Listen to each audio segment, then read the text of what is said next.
En México tenemos un talento peculiar. Hacemos del lenguaje cotidiano una obra de ingenio. No necesitamos grandes discursos para comunicar emociones.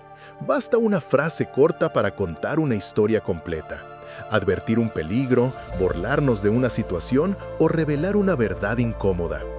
Lo fascinante es que muchas de estas expresiones que repetimos a diario sin pensar tienen raíces profundas.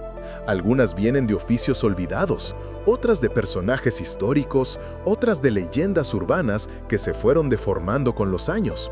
Y muchas más nacieron simplemente del humor popular que siempre ha acompañado a nuestra cultura. Hoy vamos a entrar en ese universo donde cada frase tiene una vida secreta, donde detrás de un dicho aparentemente sencillo hay siglos de hábitos, costumbres y maneras muy mexicanas de ver el mundo. Prepárate para descubrir significados que nunca imaginaste. Antes de comenzar, quiero saber algo. ¿Qué expresión te ha intrigado toda la vida o cuál escuchabas en tu casa desde niño? Déjala abajo en los comentarios y suscríbete ahora mismo para no perderte las siguientes entregas, porque este viaje por el lenguaje apenas empieza. Una de las frases que más curiosidad despierta es esa que usamos para describir al hombre mayor que se resiste a admitir que los años ya pasaron: el viejo rabo verde. El término llegó a México después de recorrer un largo camino cultural. En la antigüedad, el verde era símbolo de frescura, vitalidad y buena salud. Nada que ver con la idea moderna de inmadurez. Así que llamar viejo verde a alguien era reconocer que, pese a los años, no había perdido el ánimo ni el encanto. Con el tiempo, la expresión se mezcló con el humor nacional y adoptó un tono más pícaro. Pasó de ser un elogio elegante a un retrato jocoso del típico señor que, aunque ya peina canas, sigue mirando, insinuando y lanzando comentarios galantes, a veces bastante fuera de lugar, a personas mucho más jóvenes. Hoy la frase describe a ese personaje que todos hemos visto alguna vez en fiestas, mercados, plazas o hasta en el transporte público. Un símbolo cultural que mezcla burla, crítica social y ese humor directo que caracteriza al habla mexicana. Otra expresión que prácticamente se explica sola, pero cuyo origen es más serio de lo que parece, es la conocida "ya me cargó el payaso". Cuando alguien la dice, sabemos que está metido en un problema o que una situación se le fue de las manos. Lo interesante es que la frase nació en los rodeos, donde los jinetes se enfrentan a toros indomables. Cuando un vaquero cae al suelo, queda totalmente vulnerable, y ahí entra en acción un personaje crucial, el payaso de rodeo. Aunque su apariencia sea festiva, su misión es salvar vidas.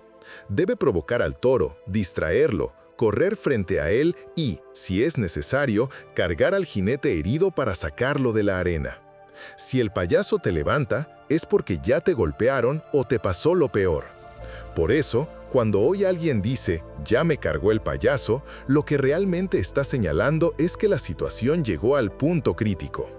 El humor de la frase esconde un contexto arriesgado, valiente y profundamente visual, donde no hace falta explicar nada más. Hay frases que nacieron tan lejos en el tiempo que hoy las repetimos sin detenernos a pensar de dónde salieron. Una de las más emblemáticas del norte del país y que terminó extendiéndose al resto de México es ese grito que enciende el ánimo en segundos: "¡Fierro, pariente!". Su uso actual suele acompañar momentos de impulso, valentía o decisiones que requieren entrarle sin dudar. Puede escucharse en celebraciones, en trabajos pesados, en competencias o en cualquier situación donde alguien necesita un empujón de coraje. Pero detrás del entusiasmo hay un origen profundamente histórico. La explicación más aceptada apunta a un personaje temido y respetado a partes iguales: Rodolfo Fierro, uno de los hombres más cercanos a Pancho Villa durante la Revolución Mexicana. Fierro era conocido por su carácter implacable, su habilidad con las armas y su profunda lealtad hacia la División del Norte. Su reputación era tal que, con el tiempo, su apellido dejó de ser solo un nombre y se convirtió en sinónimo de ímpetu, dureza y decisión. Los relatos orales hablaban de un hombre que nunca se echaba para atrás, que entraba de frente al peligro sin pestañear. Con los años, ese espíritu se transformó en un grito que servía para reunir fuerza, para decir «vamos con todo», y que hoy permanece como una de las expresiones más energéticas del español mexicano. Aunque existan interpretaciones más recientes asociadas a otros ambientes, la raíz revolucionaria es la que le da carácter y peso histórico. Otra frase con una historia tan peculiar como pintoresca es «lo agarraron como al tigre de Santa Julia», utilizada para referirse a alguien sorprendido en pleno acto, sin posibilidad de esconder lo que estaba haciendo. Su origen mezcla hechos reales y mito popular. El personaje detrás de la expresión fue Jesús Negrete Medina, un exsoldado del ejército porfirista que abandonó la vida militar para refugiarse en el barrio de Santa Julia, conocido ya entonces por su dureza. Ahí se relacionó con un grupo delictivo y protagonizó asaltos, fugas y enfrentamientos que lo convirtieron en una figura casi legendaria. La captura que lo inmortalizó ocurrió tras múltiples intentos fallidos de la policía por encontrarlo. La versión más extendida cuenta que, durante una visita clandestina a su pareja, comió y bebió en exceso, lo que le provocó malestar estomacal.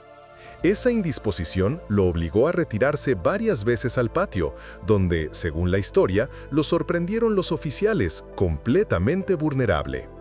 Los periódicos de la época no tardaron en convertir la escena en titular. Desde entonces, cualquier persona sorprendida en plena travesura es comparada con aquel famoso tigre, atrapado en uno de los momentos más desafortunados de su vida. Por otro lado, también tenemos frases que, aunque parecen simples consejos de vida, nacieron de contextos artísticos y refinados, como «el que quiera azul celeste, que le cueste». Hoy la usamos para señalar que nada valioso llega sin esfuerzo, pero en sus orígenes tuvo un significado casi literal. Durante el Renacimiento, conseguir pigmentos de ciertos colores era una tarea costosa y compleja. El tono celeste más apreciado solo podía obtenerse del lapislázuli, una piedra semipreciosa extraída en regiones remotas de Asia. Transportarla hasta Europa implicaba largas rutas, intermediarios y un precio elevadísimo. Los pintores que querían utilizar ese color debían pagar sumas considerables o contar con mecenas generosos. Así, la frase se transformó con el tiempo en un recordatorio de que todo lo excepcional exige dedicación, recursos o sacrificio. Finalmente, una expresión que combina humor y sabiduría práctica, chiflando y aplaudiendo. Hoy se usa para advertir que no se pueden hacer dos cosas al mismo tiempo, o para llamar la atención cuando una pareja está siendo demasiado cariñosa en público. Su origen, sin embargo, se remonta a un oficio tradicional, el de los trachiqueros, encargados de extraer aguamiel del maguey para producir pulque. Como la tarea era larga y repetitiva, algunos trabajadores se tentaban a beber un poco del líquido dulce que recolectaban. Para evitarlo, los patrones pedían que silbaran mientras trabajaban. Así era imposible que estuvieran bebiendo a escondidas. La instrucción quedó grabada en la memoria colectiva y con los años se convirtió en un dicho que hoy usamos en contextos completamente distintos, pero que conserva el mismo espíritu. Concéntrate en lo que estás haciendo. Hay refranes que funcionan como cápsulas de historia y uno de ellos es «la tercera es la vencida». Hoy lo usamos para darnos ánimo, cuando las cosas no salen a la primera ni a la segunda, pero su origen dista mucho de ser optimista. Una de las versiones más antiguas apunta a los tribunales de la época colonial, donde algunos códigos penales establecían que a la tercera reincidencia en ciertos delitos, especialmente robos, el castigo era definitivo y severo, en ocasiones incluso la pena capital. Para aquellos tiempos, la vencida no representaba triunfo, sino el final del camino judicial. Otra explicación señala a la formación de combate del ejército romano. 3 líneas de soldados avanzaban en orden, y eran los guerreros de la tercera fila quienes definían el destino de la batalla, pues ahí se colocaba a los más fuertes y experimentados. De ahí que el éxito dependiera del tercer intento. También existe una teoría procedente de la lucha grecorromana, donde el vencedor era el que se imponía en al menos 2 de las 3 rondas pactadas. Sea cual sea el origen que prefieras, lo cierto es que con el tiempo la frase cambió su significado sombrío para convertirse en una forma amable de recordarnos que insistir puede abrirnos la puerta que las primeras 2 veces permaneció cerrada. Otra expresión profundamente mexicana que se desprende de la revolución es «sepa la bola». un dicho que pronunciamos cuando no queremos comprometer una respuesta o cuando algo está tan confuso que nadie se atreve a asegurar nada. El término "la bola" surgió en esos años para describir a los grupos de combatientes irregulares y heterogéneos que se unían a los levantamientos armados. Eran colectivos numerosos, desorganizados, formados por campesinos, artesanos, jornaleros, mujeres y jóvenes que se incorporaban a las causas revolucionarias. Cuando ocurría un saqueo, un disturbio o un acto difícil de atribuir, la respuesta común era que lo había hecho la bola, porque nadie podía identificar responsables concretos. Con los años, aquella manera de deslindarse de lo desconocido dejó de estar ligada al contexto militar y pasó a los dichos cotidianos. Hoy, decir "sepa la bola" es una forma breve y muy mexicana de señalar que algo se ignora por completo y que tampoco hay demasiadas ganas de averiguarlo. Ahora viajemos a un dicho colorido y lleno de ironía. Aquí el más tullido es alambrista, el más chimuelo masca tuercas y el más calvo se hace trenzas. Esta frase resume una idea que encierra ingenio popular. Cuando un grupo está tan bien organizado y cada integrante cumple su papel, hasta el menos hábil parece experto. Es una manera jocosa de señalar que, cuando el equipo es sólido, cualquiera puede lucirse, incluso quien no domina la actividad. Se ha usado para hablar de oficinas eficientes donde el empleado menos dedicado parece brillante, o de equipos deportivos donde la fuerza colectiva hace que hasta el jugador más discreto se sienta estrella. La expresión se ha comparado incluso con selecciones deportivas históricas que, pese a tener puntos débiles evidentes, lograban destacar por la potencia del conjunto. En esencia, es un recordatorio de que la fuerza grupal puede levantar a cualquiera, y que, cuando todo funciona como debe, hasta el más inexperto puede dar la impresión de tener maestría. Otro dicho que esconde una historia interesante es "cobrarse a lo chino", que usamos para describir una revancha silenciosa, directa y sin pedir permiso. La versión más difundida narra el caso de un comerciante chino asentado en México que fue víctima de cheques sin fondos entregados por un agricultor moroso que siempre encontraba excusas para no pagar. Pasaron los años y el comerciante, lejos de olvidar la afrenta, esperó el momento justo. Cuando finalmente tuvo una importación grande de mercancía, acudió al mismo agricultor con una propuesta tentadora. Le compraría toneladas de arroz, pero a cambio exigía pago inmediato. Una vez entregado el cargamento, el comerciante sacó los mismos cheques rebotados que alguna vez recibió como pago y los colocó en la mesa. No había forma de negarlos, eran del propio deudor. Lo que siguió fue inevitable. El agricultor tuvo que aceptar que la deuda estaba saldada exactamente del mismo modo en que él había intentado engañar. Desde entonces, cobrarse a lo chino se convirtió en sinónimo de justicia directa, fría y sin rodeos, una especie de "toma lo que sembraste", que sigue viva en el habla cotidiana. Finalmente, una expresión que usamos todos los días para advertir peligro o pedir precaución: "aguas". Aunque hoy la pronunciamos casi sin pensar, su origen se remonta a un hábito urbano que hoy sería impensable. En la Ciudad de México colonial y del siglo XIX no existían drenajes adecuados. Para deshacerse del agua sucia, proveniente de lavar ropa, limpiar la casa e incluso de los orinales, la gente simplemente vaciaba los baldes por las ventanas hacia la calle. Para evitar empapar a los transeúntes, los habitantes gritaban una advertencia desde arriba antes de arrojar el contenido. Ese grito evolucionó con el tiempo hasta quedar en su versión más breve y útil: "aguas". Aunque hoy ya no corremos el riesgo de recibir un balde desde un balcón, el término sigue funcionando como una alerta inmediata para avisar que algo viene y que conviene ponerse en guardia. Hay refranes que son pura ironía mexicana, y uno de los más curiosos es el que "quiera azul celeste, que le cueste". Hoy lo usamos para recalcar que lo valioso no se obtiene gratis, pero su raíz histórica es mucho más profunda. Durante siglos, ese tono azul luminoso que vemos en pinturas religiosas y frescos renacentistas solo podía conseguirse moliendo una piedra semipreciosa llamada lápiz lazuli. Su extracción era tan complicada, viajes lejanos, caravanas por desiertos, intermediarios en puertos mediterráneos, que su precio era comparable al del oro. Por eso los artistas solo podían emplearlo si un mecenas poderoso financiaba la obra.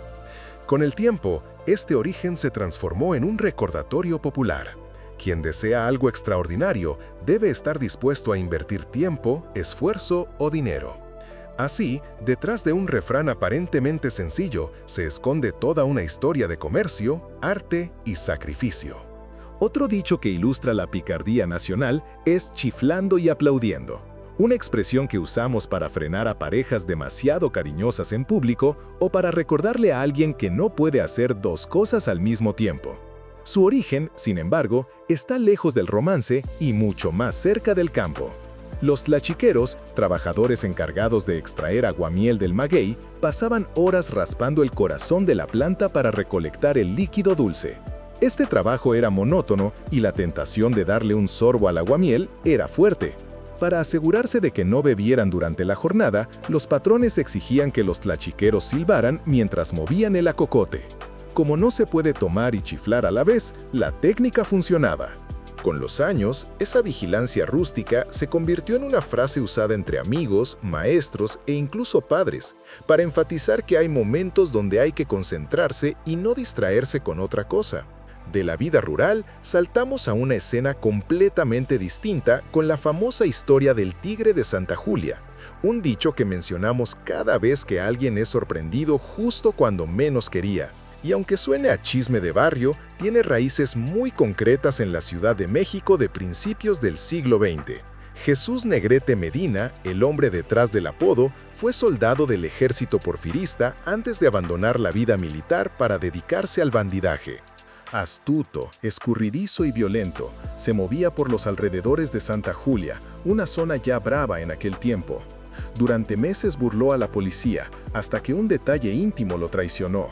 La versión más citada señala que, después de una pesada comida acompañada de pulque, Jesús se sintió indispuesto y pasó varias veces al patio para aliviarse detrás de una nopalera. En ese descuido los agentes irrumpieron, rodearon la casa y lo encontraron literalmente con los calzones abajo. La prensa de la época no perdió oportunidad de inmortalizar lo ocurrido y desde entonces, cada vez que alguien es sorprendido sin defensa posible, se dice que lo agarraron como al tigre de Santa Julia. Otra expresión que atraviesa fronteras dentro del país es el potente grito norteño «Fierro pariente», una frase que desborda impulso y decisión. Se emplea cuando la situación exige determinación, ya sea para emprender un trabajo difícil, armar valor o simplemente contagiar ánimo. El origen más reconocido apunta a Rodolfo Fierro, uno de los hombres de mayor confianza de Pancho Villa, famoso por su audacia y temido por su carácter severo. Su apellido se volvió sinónimo de fuerza y de actuar sin titubeos, al grado de que con el paso del tiempo se transformó en una consigna. Para muchos, decir fierro pariente es como apretar el acelerador emocional, una invitación a dejar de pensarlo y entrarle con todo. Aunque la frase también ha sido adoptada por otros contextos menos históricos, la versión revolucionaria es la que conserva el espíritu orgulloso de origen. Por último, cerremos esta parte con una expresión que refleja el ingenio mexicano para nombrar lo caro. Eso cuesta una lana. Puede parecer una exageración humorística, pero tiene su raíz en uno de los oficios que impulsó la economía del país durante el siglo XIX y principios del XX. La producción textil, especialmente la relacionada con la lana y el algodón, generó fortunas considerables para quienes administraban fábricas, hilanderías y comercios de materia prima. La lana no solo era un producto industrial, era riqueza literal. Así, en el imaginario popular, comenzó a vincularse la palabra con el dinero. Con el paso del tiempo, la asociación permaneció, pero su sentido se volvió figurado. Hoy decir que algo cuesta una lana es simplemente admitir que el precio es elevado, que el golpe al bolsillo no será pequeño, y que, de una u otra forma, habrá que pensárselo dos veces antes de comprar. Hay expresiones que nacieron en medio de momentos turbulentos y que, aún así, lograron instalarse en nuestro vocabulario cotidiano. Una de ellas es «sepa la bola», frase que empleamos cuando algo es tan confuso o tan ajeno a nosotros que preferimos no dar explicación alguna. Su origen se remonta a los tiempos de la Revolución Mexicana, cuando las movilizaciones armadas reunían a campesinos, comerciantes, mujeres, jóvenes y veteranos en grupos enormes y poco organizados. A esos contingentes irregulares, la gente los llamaba simplemente la bola, una masa de personas cuyos nombres y responsabilidades se perdían entre la multitud. Cuando ocurría algún acto delictivo, un saqueo o un disturbio del que nadie quería dar detalles, la respuesta era casi automática: lo hizo la bola. Ese desentendimiento colectivo terminó convertido en un dicho que aún hoy usamos para deslindarnos con elegancia, especialmente cuando la respuesta es imposible o cuando preferimos no meternos en líos. Otra expresión ingeniosa que refleja la naturaleza solidaria y a veces injusta de los grupos es: aquí el más tullido es alambrista, el más chimuelo masca tuercas y el más calvo se hace trenzas. Esta frase tan colorida se refiere a esos momentos en los que los logros colectivos son tan grandes que incluso quienes suelen batallar para destacar terminan luciéndose. Cuando todos reman en la misma dirección, hasta quien parece tener menos habilidades encuentra la manera de sobresalir. Es un recordatorio de que un equipo bien armado, con disciplina y visión compartida, vuelve fuertes incluso a los miembros más débiles. Y también es un toque de humor. En un ambiente favorable, cualquiera puede presumir hazañas que en circunstancias normales ni siquiera se atrevería a intentar. En otro extremo tenemos una frase que habla de justicia por mano propia: cobrarse a lo chino. Aunque hoy la usamos para describir una venganza rápida y silenciosa, su origen proviene de una historia que mezcla picardía, rencor y paciencia. La anécdota cuenta que un comerciante de origen chino, cansado de recibir cheques sin fondos de un agricultor que se negaba a pagar una deuda, optó por esperar su momento. Años después, cuando el agricultor necesitaba urgentemente un comprador para un cargamento de arroz, el comerciante apareció con una oferta tentadora. Una vez descargadas las toneladas de grano, en lugar de entregar dinero, sacó los mismos cheques falsos que le habían dado tiempo atrás. El deudor no pudo negar su firma. Y así, sin gritos ni pleitos, el acreedor recuperó su pérdida. Con los años, la frase dejó de ser una anécdota local para convertirse en una forma popular de describir esas cobranzas inesperadas, audaces y contundentes. También hay expresiones que nacieron por necesidad higiénica, aunque hoy suenen cómicas, como aguas. Lo decimos para advertir de un tropiezo, un peligro o un movimiento brusco, pero su origen apunta a prácticas urbanas que hoy nos parecerían impensables. En la Ciudad de México colonial no existía drenaje moderno, así que las casas se deshacían del agua sucia abriendo ventanas y arrojando directamente el contenido a la calle. Antes de vaciar el balde desde los balcones, se lanzaba un grito de advertencia para evitar empapar a los transeúntes. Con el tiempo, esa exclamación se redujo a una sola palabra, que aún conservamos como aviso urgente. Lo que alguna vez fue un llamado para esquivar un chorro de agua mugrosa, ahora es una alerta sobre obstáculos, descuidos o situaciones peligrosas. Y para cerrar este recorrido, una expresión que seguimos usando cada vez que algo resulta costoso: cuesta una lana. Aunque hoy la frase nos parezca obvia, su historia está ligada al desarrollo económico de México. Durante los siglos XIX y XX, la producción textil, especialmente la que involucraba lana, impulsó industrias enteras. Quienes controlaban fábricas, telares y comercio mayorista acumulaban fortunas considerables. La lana era riqueza en estado puro. No tardó en convertirse en metáfora: quien tenía lana, tenía dinero. Con el tiempo, la expresión dejó de referirse al material y pasó al terreno cotidiano como sinónimo de gasto elevado. Así, cada vez que decimos que algo cuesta una lana, no solo hablamos de precios, sino de un capítulo completo en la historia productiva del país. Estas expresiones, tan simples a primera vista, encapsulan siglos de experiencias, oficios, secretos, tragedias, celebraciones y humor mexicano. Son pedazos vivos de memoria colectiva, pequeñas ventanas hacia cómo se hablaba, se pensaba y se vivía en distintos momentos de nuestra historia. Y como todo lo que evoluciona con el tiempo, seguirán transformándose con cada generación que las repita, las adapte y les dé nuevos significados. Si te gustó este viaje por las historias ocultas detrás del habla mexicana, te invito a seguir explorando conmigo. Da un vistazo a los próximos episodios y súmate para no perderte ninguna nueva entrega cargada de cultura, historia y nostalgia.